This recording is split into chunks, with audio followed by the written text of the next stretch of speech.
Olá, boa noite. O BNews 19 horas está no ar. A análise do TCU, Tribunal de Contas da União, sobre o leilão do Tecon Santos 10 está marcada para segunda-feira, dia 8, às 2h30 da tarde.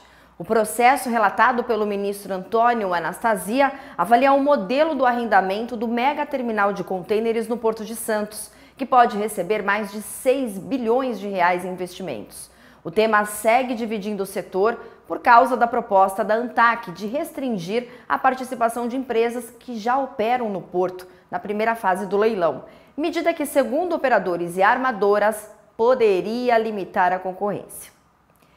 E o Brasil tem potencial para se tornar um dos grandes players da produção dos chamados minerais críticos, aqueles usados em tecnologias essenciais para a transição energética. Mas estudos recentes mostram que, apesar das reservas, o país ainda participa pouco do mercado internacional. Uma pesquisa feita por meio de um acordo de cooperação técnica com a Agência Nacional de Mineração mostrou que na cadeia global de minerais críticos da transição energética, a atuação do Brasil no comércio internacional nas últimas 2 décadas foi muito pequena. Segundo o estudo, isso reflete as dificuldades internas de uma produção mineral incerta. Essa mesma pesquisa mostrou que a expansão dos investimentos no chamado capital físico, a retomada dos recursos financeiros investidos para a pesquisa geológica nos últimos anos, em sintonia com as tendências mundiais, mostram o preparo do Brasil para um ciclo de expansão da produção. Já outro estudo feito pelo Instituto de Pesquisa Econômica Aplicada, o IPEA, indicou que o país tem grande potencial geológico para os minerais críticos, só que até pouco tempo atrás não havia conseguido materializar esse potencial em uma produção econômica robusta. Além disso, o Brasil estava longe do patamar de países como Austrália, China, África do Sul e Chile na questão dos minerais críticos. Os minerais críticos são recursos essenciais para os setores estratégicos, como tecnologia, defesa e transição energética. Eles incluem elementos como lítio, cobalto, níquel e terras raras, fundamentais para baterias de veículos elétricos, turbinas eólicas, painéis solares e semicondutores. O Brasil é detentor de cerca de 10% das reservas mundiais desses minerais. A expectativa é que até 2040 seja aumentada em 40% a demanda desses minerais para os carros elétricos, para as turbinas, para os equipamentos modernos da tecnologia da informação, mas principalmente para produzir todos os componentes dos equipamentos para uma transição energética. Entre os anos 2000 e 2019, a cadeia produtiva da mineração brasileira oscilou entre 0,75% a 2% do produto interno bruto, dependendo dos ciclos de expansão e retração das cotações das commodities minerais, especialmente do minério de ferro, que representa mais de 2/3 do setor. Aprovar a Política Nacional de Minerais Críticos e Estratégicos é a principal conquista para que o Brasil se consolide como um dos mais importantes países da transição energética, das mudanças climáticas. O Brasil, para se tornar competitivo e dar segurança jurídica e garantir que a expectativa de investimentos do país ela se consolide, é preciso a aprovação o mais rápido possível do projeto que foi construído a partir de estudo científico e também da expectativa e da demanda legítima, tanto do nosso país, do setor econômico, do setor da mineração, do setor produtivo e também dos empreendedores. A Comissão de Meio Ambiente do Senado aprovou nesta semana o projeto que cria o programa Rios Livres da Amazônia. A proposta busca melhorar a navegabilidade na região e proteger os recursos hídricos da Amazônia Legal. O texto segue agora para turno suplementar antes de avançar à Câmara dos Deputados. O PL 4.199 de 2024, apresentado pelo senador Sérgio Petecão, pretende integrar ações para garantir navegação segura e sustentável nos rios amazônicos. O programa prevê redução da poluição, pesquisa científica, inovação tecnológica no transporte hidroviário e medidas de adaptação a emergências, como enchentes, problema recorrente para quem depende unicamente do rio como via de mobilidade. O objetivo do nosso projeto é exatamente esse, é que o governo municipal, o governo estadual, o governo federal possam dar trafegabilidade a essas pessoas que moram às margens do rio. Então é um projeto simples, né, que só conhece quem mora na região, porque uma pessoa, eu creio que uma pessoa que mora lá no Rio de Janeiro, mora em São Paulo, talvez não esteja nem entendendo o que é que nós estamos falando aqui. Mas, com certeza, nós vamos estar ajudando muita gente lá naquela região que precisa e precisa muito. Porque é o meio de transporte que nós temos, né? E são barcos, canoas pequenas, o pessoal tem um poder aquisitivo muito baixo. E se você não tiver um mínimo de segurança, o cara desce no rio daquele à noite, se tiver um pau atravessando ali, se bater, ele já põe a vida dele em risco, entendeu? Não só dele, como da família dele. O rio lá é como se fossem as nossas estradas. O relator, senador Messias de Jesus, apresentou o substitutivo retirando a criação de um comitê gestor para evitar sobreposição de instâncias. A versão aprovada reforça o protagonismo dos comitês de bacia hidrográfica, integra o programa ao Sistema Nacional de Gerenciamento de Recursos Hídricos e amplia os objetivos, incluindo estímulo ao debate sobre o transporte hidroviário amazônico. O texto estabelece princípios como desenvolvimento sustentável, participação social e o princípio do poluidor-pagador, responsabilizando quem causar danos ambientais pelos custos de prevenção e reparação. Também reforça a necessidade de manutenção contínua das vias navegáveis com dragagens, manejo integrado e sinalização adequada. Que a manutenção, o desenvolvimento e o aprimoramento do transporte por rios contribuem para evitar a expansão desnecessária da malha viária, um dos principais fatores associados ao aumento de desmatamento e à incidência de crimes, como grilagem e garimpo ilícito. A proposta segue agora para análise em turno suplementar na Comissão de Meio Ambiente antes de ser enviada ao plenário e, posteriormente, à Câmara dos Deputados. O Senado defende que investir no transporte fluvial é essencial para reduzir impactos ambientais, ampliar a mobilidade na Amazônia e garantir o desenvolvimento sustentável da região. Um princípio de incêndio fez com que tripulação e passageiros deixassem às pressas um avião da Latam no Aeroporto Internacional de Guarulhos na noite desta quinta-feira. O fogo começou em uma esteira de bagagem que atendia o Airbus A320 que seguiria para Porto Alegre. Segundo a Latam, a fumaça do equipamento terceirizado acionou os protocolos de segurança e os passageiros foram retirados pela ponte de embarque e também pela escorregadeira de emergência. Em nota, a Latam informou que ninguém ficou ferido e que a empresa está oferecendo assistência aos clientes impactados. O Aeroporto Metropolitano do Guarujá, em São Paulo, deve iniciar suas operações de voos comerciais daqui a um ano. O Ministério de Portos e Aeroportos anunciou um repasse de R$4 milhões para a obra, que deve ser concluída no segundo semestre do ano que vem.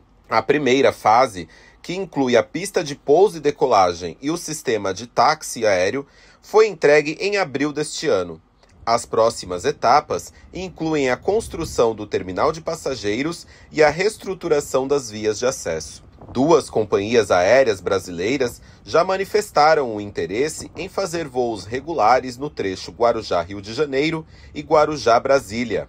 Segundo o titular do M-Port, Silvio Costa Filho, o repasse vai custear etapas burocráticas para o funcionamento do futuro terminal, como a elaboração do plano básico de zona de proteção de aeródromo e o plano diretor aeroportuário, além do sistema de percurso dos aviões. A fala do ministro foi através das redes sociais.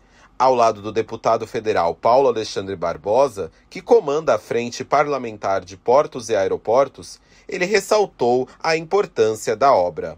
Pessoal, agenda importante aqui com o nosso ministro de Portos e Aeroportos, Silvio Costa Filho, meu amigo, para tratar do aeroporto do Guarujá, né, que agora vai sair, as obras estão em andamento, mas nós tínhamos aqui pendências burocráticas, o plano de zoneamento, o plano diretor, demandas que requerem investimento, recurso, mais de 4 milhões de reais que são necessários para que essas medidas sejam adotadas e que o aeroporto possa entrar em funcionamento. Hoje nós fizemos alguns ajustes importantes e nós esperamos que ao longo de 2026 a gente possa estar com esse aeroporto pronto e preparado, funcionando manhã, tarde e noite, que vai ser muito importante para o turismo de negócio, para o turismo de lazer e a gente desenvolver ainda mais aquela região. A Prefeitura do Guarujá ainda aguarda os processos de homologação do aeroporto na Agência Nacional de Aviação Civil, incluindo áreas da pista e do terminal provisório de passageiros. Só a partir daí que a operação de voos comerciais é autorizada. A Infraero, empresa contratada para fazer a administração do aeroporto, informou que, uma vez que todas as obras de infraestrutura estejam concluídas, serão iniciadas as tratativas relacionadas à operação do aeroporto e, consequentemente, as negociações com as companhias aéreas. Inicialmente, o aeroporto deverá operar com aeronaves da categoria 2B, transportando até 50 passageiros por voo.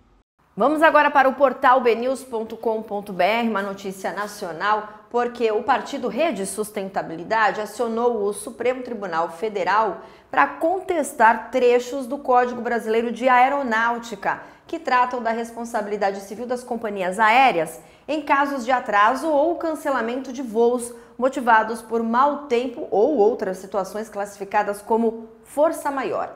A ação direta de inconstitucionalidade foi distribuída ao ministro Flávio Dino. O partido questiona alterações introduzidas pela Lei 14.034/2020 do artigo 256 do Código Brasileiro de Aeronáutica. As mudanças isentam as transportadoras de indenizar passageiros quando houver comprovação de que, por motivo de caso fortuito ou de força maior, foi impossível adotar medidas necessárias para evitar o dano. Então tá aí um partido político aí do Brasil acionando o Supremo Tribunal Federal. E a polícia de São Paulo prendeu um suspeito de integrar a quadrilha que ataca trens na Baixada Santista.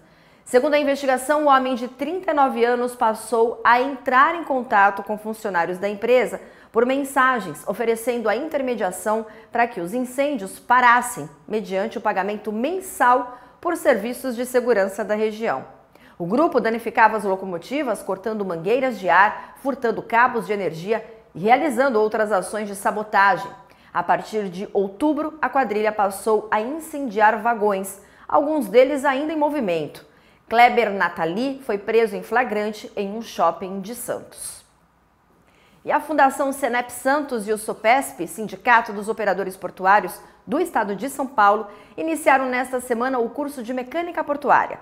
Ao todo, 60 vagas foram preenchidas para profissionalizar a função e fomentar a mão de obra para o maior porto do país.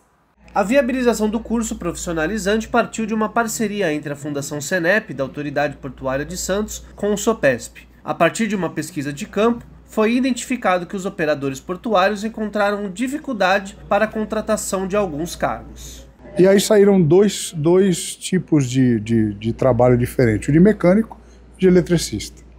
E aí nós começamos a discutir como fazer para a gente poder qualificar pessoas nesse sentido, pessoas da região, porque muitos disseram para nós na época da pesquisa que iam buscar pessoas qualificadas fora de Santos. E eu falei, bom, não faz muito sentido isso, vamos ver se a gente consegue melhorar. E aí fomos buscando aí os parceiros, para montar isso, conseguimos montar o curso. O curso tem a parceria da Prefeitura de Santos e da Unisanta. Ao todo, 60 vagas foram preenchidas, sendo que 25% são do público feminino.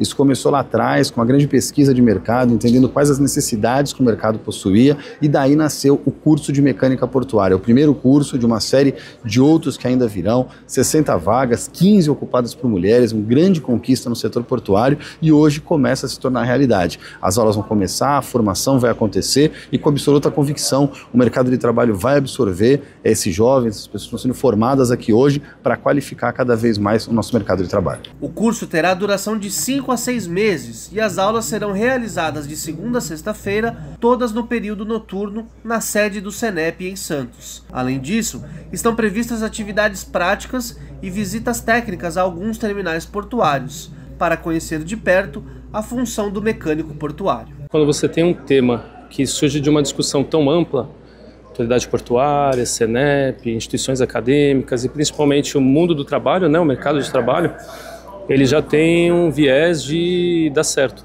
né, porque é a ponta aqui dizendo eu preciso de gente, né, eu preciso ter renovação, preciso de mais pessoas qualificadas. E aqui a gente tem pessoas interessadas, né? São pessoas que estão dedicando o seu tempo para se capacitar, para melhorar, né? Buscar um desenvolvimento na sua vida e na sua vida profissional. Nós estamos aqui dentro do maior complexo portuário da América Latina e que também carrega consigo a obrigação de inovar.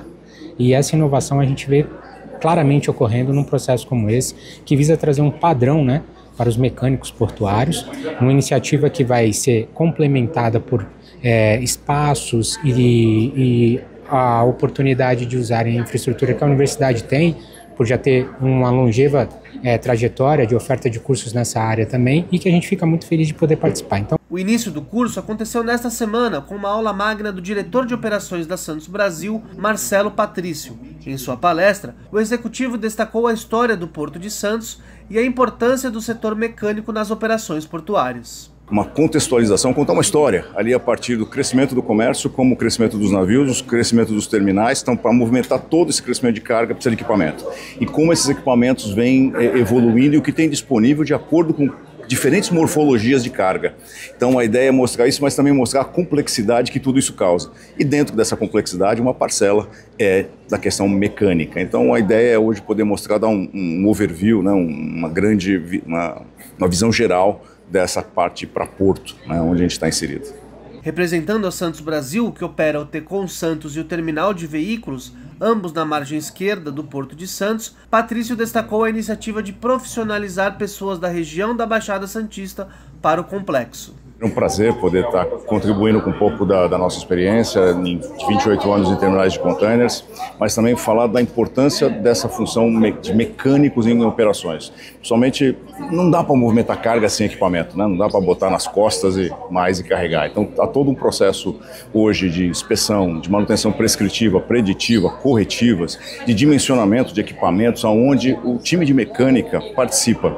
E esse curso vem num momento muito bom, parece incrível, mas hoje é muito difícil você encontrar pessoas com bons níveis de qualificação para as áreas de manutenção. O BNews 19 horas fica por aqui. Uma excelente noite para você, um ótimo final de semana. Voltamos a nos encontrar na segunda-feira. Até lá!